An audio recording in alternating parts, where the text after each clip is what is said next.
聽眾朋友你好，我係羅賓，好多謝你收睇古今漫遊。楊定一博士係研究生命科學嘅世界頂級科學家，現任台灣長庚生物科技同埋美國 Interplast Group 嘅董事長。楊博士出生喺台灣，6歲就跟隨父母移民到巴西，13歲就考上大學啦，係巴西全國嘅高考狀元。楊博士自幼唔單止係一個學術神童，佢仲對靈界有住超乎尋常嘅認知添。佢話佢細路嘅時候喺一次祈禱入邊，突然間睇見十字架上面嘅耶穌喐咗起嚟，散發住白色光芒嘅耶穌走到佢身邊，好慈愛咁樣將佢嘅手放喺佢嘅頭上面。發生喺楊博士身上嘅神奇經歷仲唔單止係呢啲嘢，我哋今日就嚟傾一傾呢位科學家眼入邊嘅世界，以及佢所經歷嘅神秘事件。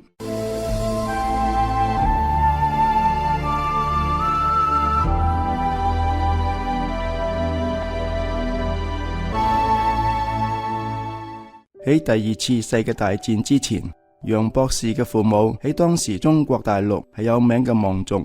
1949年，蔣介石退守台灣，楊博士嘅父母亦跟隨住國軍嚟到咗台灣。佢喺6歲嗰年，全家移民到巴西。楊博士嘅父母都係非常善良嘅人，喺大家嘅眼入邊，佢父親嘅善良甚至仲帶有幾分傻氣添，總係盡心盡意咁樣善待周圍嘅人。就算佢哋住嘅地方非常簡陋，物資亦都非常缺乏，但係一家人生活得感恩知足，相處融洽。楊博士話：我嘅父親能夠同任何人都相處得好好噶，甚至花草都能夠養得好好添。人哋養唔生嘅植物喺到佢父親嘅手入邊養一段時間，就會變得生機勃勃噶啦。巴西呢個國家雖然比較貧窮，但係民風淳樸。楊定一話嗰度嘅人民樂觀真誠，呢一點亦對楊博士影響好大㗎。楊定一天賦異稟，13歲就考上咗巴西大學嘅醫學院啦。一時間，巴西對楊定一嘅報道鋪天蓋地，喺南美洲引起咗強烈嘅反響，仲颳起咗一股楊定一旋風添。各大廠商紛紛邀請楊定一為佢哋嘅公司拍攝廣告。楊博士話佢13歲嗰年拍嘅電視廣告喺巴西持續播放咗1年半。講嚟就好得意啦，雖然好多人都羨慕楊博士嘅學習天賦，但係呢一位天才神童自始至終都唔在乎學習嘅名次。佢喺細路哥嘅時候就已經發現人創造出嚟嘅規則都係喺度締造唔平等嘅。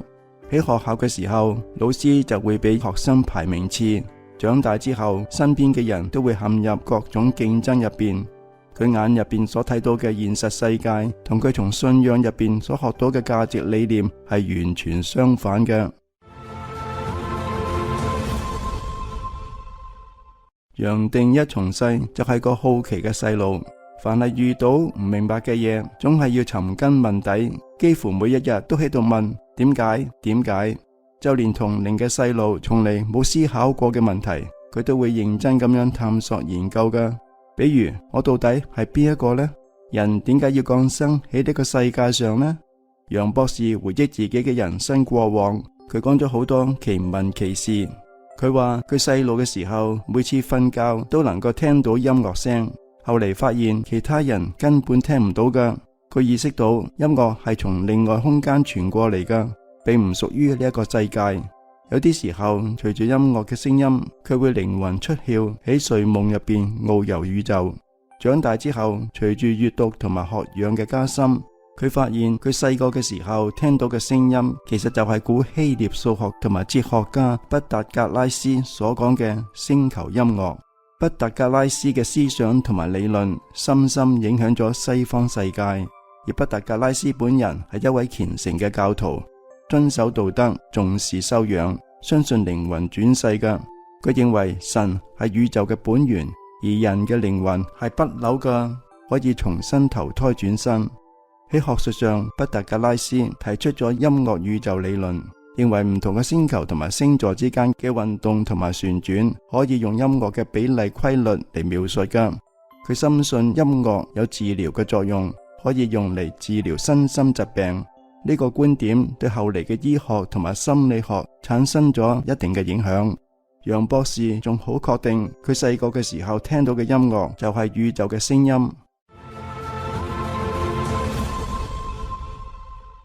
楊博士嘅父母都係天主教徒，佢好細嘅時候就跟隨住父母去教堂。人家嘅細路喺教堂根本就係坐唔住嘅，總係想走出去玩。但係楊博士就能夠安靜咁樣坐落嚟聽講。雖然神父講嘅內容遠遠咁樣超過咗細路仔嘅認知能力，但係楊博士天生就對靈性嘅嘢好感興趣㗎，亦唔覺得神父講嘅內容晦澀難懂，佢全部都能夠聽入去。佢話從細就能睇到一啲友善嘅神靈嚟跟佢接觸，同時經常過嚟教佢一啲嘢。喺5、6歲嗰年，佢就喺一次禱告入邊突然睇見咗耶穌，出現咗前面我哋所講嘅嗰一幕。呢一個場景佢睇得一清二楚。耶穌走到佢身邊，將手放喺佢嘅頭上面，忽然佢感受到猶如閃電一樣嘅一股暖流從佢嘅頭頂貫穿全身。年幼嘅楊定一感受到前所未有嘅喜悅同埋滿足。類似咁樣嘅事情以後又出現過好多次，從此以後佢就能夠經常睇到天使。楊博士話，雖然佢可以用眼睇到天使，但係佢心入邊知道天使同埋人類係生活喺唔同嘅空間嘅。喺舊約聖經記載入邊有6翼天使，楊博士睇到天使嘅翅膀真係唔止2個，甚至仲有5個、7個噶。佢仲能夠睇到人身上發出嘅輝光，感受到對方嘅情緒。佢一眼睇過去就能夠感知噶啦。楊博士喺9歲嗰年，有一日同弟弟喺家入邊比賽跳高，發生咗神奇嘅一幕。佢跳起嚟之後，身體就冇好似往常咁樣迅速墜落，而係升到咗天花板嗰度。佢喺空中停止咗幾秒之後先至落嚟。楊博士諗翻起以前嘅時候，覺得嗰種感覺好難表達，好似身體入邊存在咗一股反重力，猶如置身喺真空入邊一樣，感受唔到任何嘅重量。因為呢一啲神奇嘅經歷，佢喺自己嘅一生入邊都喺度不斷咁樣打破常規常理。當被人陷入眼見為實嘅現實入邊嘅時候，楊定一就從能夠記事嗰時開始，就已經唔太相信眼前睇到嘅同埋聽到嘅呢一切。由於佢天賦異稟，童年好聰明，佢將呢啲神奇嘅體驗都放喺心入邊，因為佢知道一旦講出嚟就會俾小朋友嘲笑，俾大人否定，佢就乾脆唔講啦。喺前面，楊博士講到佢跟隨住宇宙嘅音樂聲，可以喺睡夢入邊靈魂出竅。此外，喺唔同嘅情況下，佢亦有不凡嘅經歷。比如跑步或者打波嘅時候，佢經常會感覺到自己好似一隻老鷹一樣，仿佛喺天上邊俯瞰呢個世界。最難以理解嘅係，佢從天上邊俯瞰下面，能夠睇到地上嘅好多細節，亦即係話佢喺空中入邊用眼睛航拍地上嘅畫面，就好似衛星地圖。如果去查證，嗰啲細節都會同現實相吻合噶。有人會話啦，要切換到呢種鳥嘅視覺，可能只有深度入定，令自己嘅意識離開肉身嘅限制，漂浮到空中，先至有可能出現呢種類似衛星地圖嘅航拍效果噶。但係楊博士就能夠隨時隨地體驗呢一種視覺切換。佢話有時候喺行路或者踢波嘅時候，視覺就會突然轉換。更特別嘅係呢種獨特嘅視覺，仲能夠將高速動作放慢。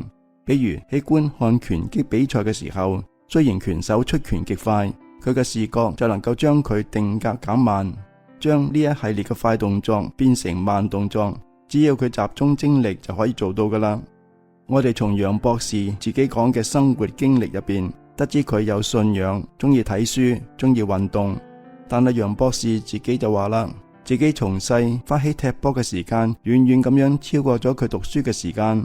佢經常喺踢波或者睇書嘅時候進入特殊嘅狀態，有如神助，根本唔需要去諗就能夠做得好好噶啦。後嚟楊博士發現喺呢種無思無想嘅入定狀態之下，能夠睇到未來嘅幾小時甚至幾日嘅畫面。啱啱開始嘅時候，佢以為呢啲都係幻覺，佢冇去理會佢。但結果都喺現實入邊應驗咗啦。佢喺無思無想嘅狀態之下，能夠穿越當下時間，睇到未來。好多人羨慕佢嘅能力，但係楊博士自己話呢個冇乜嘢特別㗎，呢個本身就係一種自然現象。講起龍呢種生物，華人朋友都好熟悉㗎，但係亦只限於喺神話傳說入邊。呢種生物喺現實入邊幾乎係睇唔見㗎。楊博士話佢經常喺入定入邊睇到神話嘅人物，比如仙女、龍呢啲生命都真實存在喺佢嘅空間場入邊。佢細佬哥嘅時候經常睇到天上嘅龍，而且都係同雷雨有關係㗎。小時候嘅佢曾經將佢睇到龍嘅嘢講俾佢嘅家人知，但係家人聽到一頭霧水，佢先至知道身邊嘅人係睇唔見龍㗎。呢個唔係通過肉眼就能夠睇得到㗎。之後佢就唔再講啦。至於佢點解能夠睇到，佢自己亦唔知道。對於能夠睇到龍，細路哥時候嘅佢並冇當成一回事。長大之後，佢發現細路哥時候睇到嘅龍同埋全世界各種文化中所描述嘅龍幾乎都係一樣，無論東西方，龍嘅樣貌都差唔多㗎。發生喺楊博士身上面嘅好多嘢，旁人睇起嚟都係奇蹟，羨慕得不得了。但係楊博士話呢啲對佢嚟講真係冇乜嘢特別㗎，佢哋都係真實存在㗎。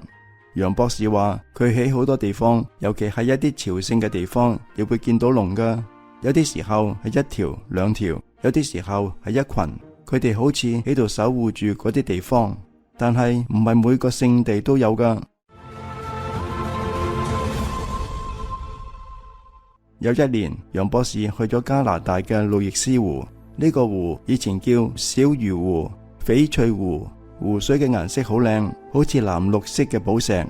1884年，英國用維多利亞女王第4個女兒路易斯公主嘅名嚟命名呢個湖。據講呢座湖有一個好大嘅螺旋牆，亦就係能量場比較大。有一年嘅6月底，佢去路易斯湖旅遊，嗰日嘅陽光好猛烈，導遊開住車。突然，楊博士睇到前方嘅天空出現咗龍，於是佢就問導遊：呢個季節會唔會有大雷雨啊？導遊話：太早啦，通常要到7月底8月初先至會有大雷雨噶。結果冇過幾分鐘，佢哋頭頂上面嘅天空忽然就暗咗落嚟，跟住就雷聲隆隆，仲落起大雨嚟添。楊博士用開玩笑嘅口吻同導遊講：可能上面有龍啊，你要唔要換個地方開車啊？導遊接連咁樣換咗幾個地方，好奇怪嘅係大雨跟住佢哋去到邊度嘅雨就特別大。楊博士笑咗笑就話啦：算啦，我哋唔需要匿嚟匿去啦，上面嘅龍想跟你打招呼啊，只係你唔知道㗎咋。一開始嘅時候，導遊以為係開玩笑，但係無意間抬頭一睇，突然面色大變，緊急剎車。因為佢亦睇到咗嗰條龍，而且仲俾嚇到講唔出話嚟。導遊話自己喺嗰度住咗38年啦，從嚟都冇見過呢種景象噶。楊博士話，從佢多年嘅經歷嚟睇，龍嘅出現其實係會為我哋帶嚟恩典同埋祝福噶。龍係唔同層面嘅生物，但係始終係同人類共同存在噶。細路嗰時候嘅楊博士對家人講起佢睇見龍嘅事情，佢哋都唔相信噶，就因為咁樣，佢亦就唔再對外提起啦。依家佢對外分享龍嘅故事，係希望我哋能夠打開我哋嘅大腦限制，突破五官嘅局限。如果我哋將自己眼睛所能睇到嘅一切當作係生命嘅全部，我哋嘅認知就將會變得好狹隘噶啦，好多深層嘅真相亦將會被忽略。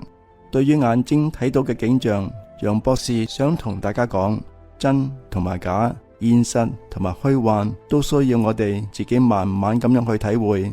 楊博士從佢能夠記事嘅時候開始，就已經唔太相信眼見為實。呢種開放嘅心態為佢日後嘅研究帶嚟咗意想不到嘅結果，促使佢喺自己嘅人生入邊不斷咁樣打破常規常理。咁樣呢位天才科學家又會遇到啲乜嘢嘅神奇事，令到佢打開咗輪迴嘅記憶呢？呢個我哋就下回分解啦。好啦，今日就講到呢一度，感謝你收睇古今漫遊。如果你喜歡嘅話，請點讚、訂閱、分享。我係羅賓，我哋下次節目再見。